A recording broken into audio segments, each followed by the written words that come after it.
In this segment, I want to move beyond talking about Reagan administration foreign policy in Latin America and the Middle East. And I want to talk about Reagan's role in the end of the Cold War. It's a question, what his role actually was, that I think historians have yet to really form a consensus on.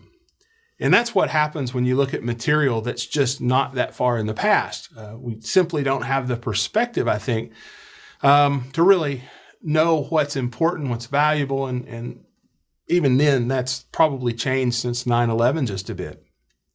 But I think it is fair to say that Ronald Reagan had an important place, an important role, which is interesting because he had been an actor, but he had an important role to play in the final phases of the Cold War in the 1980s. And I think the first thing you need to understand is that Ronald Reagan, when he came to the presidency, did so with an idea that the Cold War was really a quite clear-cut matter or affair between what we might call good and evil. One way to think of it is sort of a Reagan-esque notion of the Western, the old Western movies in which you had good guys and you had bad guys. And the sort of moral ambiguity was often not necessarily part of the equation. The roles were very clear-cut. I don't mean to in any way demean Ronald Reagan. I'm just suggesting that I think that way of thinking about the Cold War was a part of his psyche. And he used the rhetoric that reflects that when he called the Soviet Union, for instance, an evil empire. Maybe it was, but that's a very clear-cut notion of right and wrong, good and evil. And I think he saw it very much as evil. As a system, a communist system, the Soviets represented that ultimately sought to wipe out those values that Americans should hold most dear. So the stage is set in the early years of the Reagan administration in the early 1980s, administrations in the early 1980s, for a real conflict.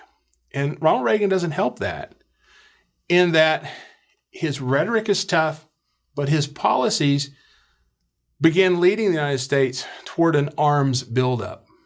This at a point when the Soviet Union is beginning to experience just, the inklings of issues that threaten, to highlight the cracks in the Soviet system.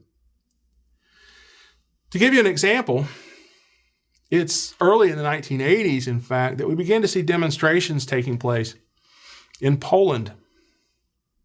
During the Reagan administration's demonstrations in Poland, a port city called Gdansk. And one of the leaders is a gentleman by the name of Lech Walesa. He's leading dock workers and other laborers who, under the Soviet ideology are supposed to be what the revolution is all about, right? The proletariat.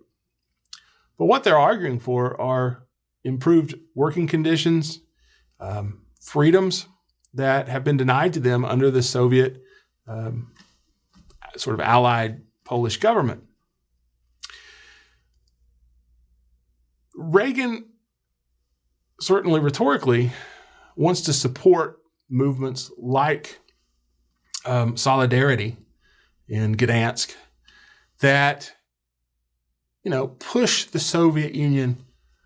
And it's a notable kind of historical thing here that Pope John Paul II at the time was Polish and had some role to play by his very presence in support for the protests in Poland.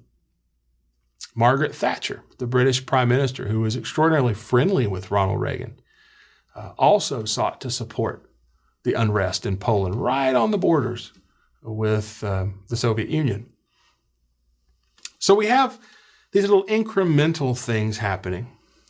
We have support in Latin America against the Sandinistas, for instance, challenging the Soviets there. But Ronald Reagan goes further, and he says that in relation to the Soviet arms, military power, the U.S. has grown weak. And so part of his policy becomes a buildup of American armaments. It's a buildup the likes of which we really haven't seen since before Vietnam, back when we had the missile gap. And so Reagan begins as part of his budget process, including really vast sums for rearmament. You can argue about whether Reagan here is intentionally trying to protect the U.S., in other words, we're weak, we need to strengthen, or whether he is more intentionally trying to push the Soviet Union, which, again, is beginning to sense some problems, some cracks, if you will, in the Soviet system. Well, he's trying to push the Soviet Union over the edge economically. Because if the Soviets see the U.S. building up its arms, then arguably the Soviets would have to follow suit, or it wouldn't be an arms race. So, anyway, Ronald Reagan. Defense buildup, rearmament, whatever you want to call it. One of the key elements of this defense buildup is something known as the Strategic Defense Initiative.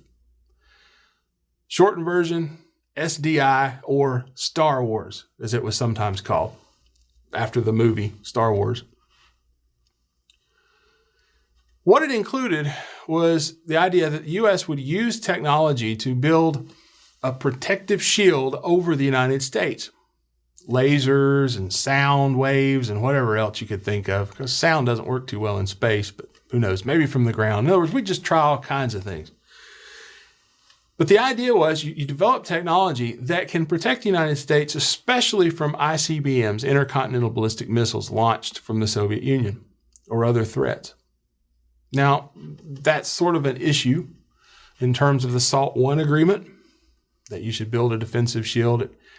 But the real issue is if the U.S. could build such a system, it would essentially neutralize the Soviet missiles, right? It neutralizes the Soviet missiles. And what's lost then is the notion that massive retaliation would be possible.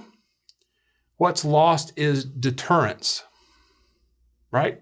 That if you fire your missiles at me, you have to do it with the understanding that I will launch all my stuff at you and you too will be destroyed. That for you to launch a missile really means your own destruction. I mean, that's what had kept the whole Earth kind of going for about 50 years, right? Maybe not quite that long, but 40 years anyway. That we could all be destroyed. Well, Reagan's belief was against the evil of the Soviets, a people you couldn't trust because they were inherently bad, that it was more prudent for the United States to build that shield and to protect itself. And then it did not abrogate treaties that had been signed.